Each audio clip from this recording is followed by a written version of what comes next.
Τόμ Τιριτό, πολιτεία που ήταν χωρισμένη στα δύο.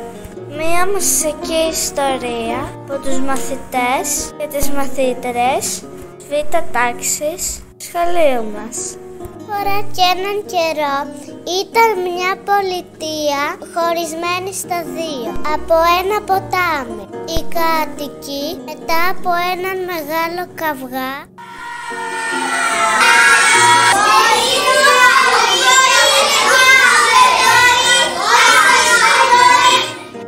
αποφάσισαν να γκρεμίσουν το πέτρινο γεφύρι που ένωνε την πολιτεία.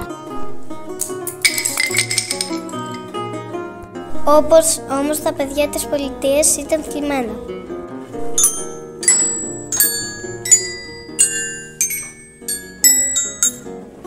Γιατί πάνω σε εκείνο το γεφύρι έπαιζαν τα πιο ωραία παιχνίδια τους. Σαν να μην έφταναν όλα αυτά, δύο πράγματα έγιναν αμέσως.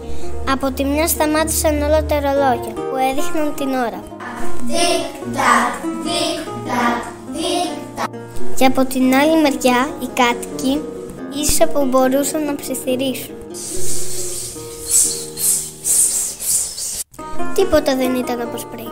Τα σχολεία και τα θέατρα έκλεισαν και τα παιδιά δεν ξεφώνησαν στους δρόμους. Τίποτα δεν γινόταν πια στην ώρα του. Τσικυλούσαν τα χρόνια. Μέχρι που κάποτε νήθηκε στη μία μεριά ένα αγόρι, ο Τόμ, που μπορούσε να μιλάει. Όταν έγινε 7 χρονών, ο Τόμ άρχισε ξαφνικά να λέει την ώρα. Όλοι τότε το ρωτούσαν.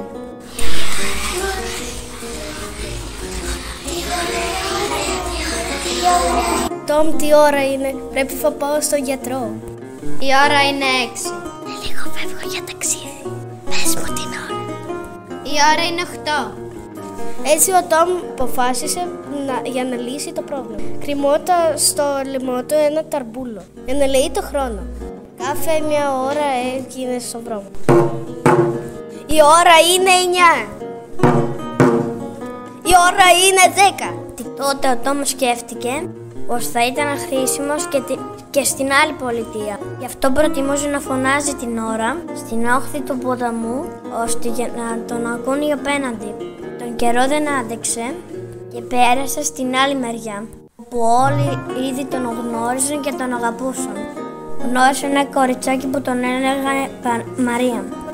Έγιναν φίλοι και από τότε έλεγαν μαζί την ώρα. Εκείνη χτυπούσε τον τύπανο και αυτός φώναζε. Σιγά σιγά γνώριζε και άλλα παιδιά.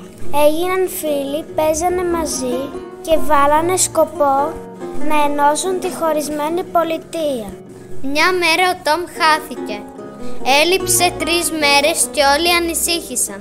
Και όλοι βγήκαν με λάμπες στο δάσος να τον ψάξουν και να τον βρουν.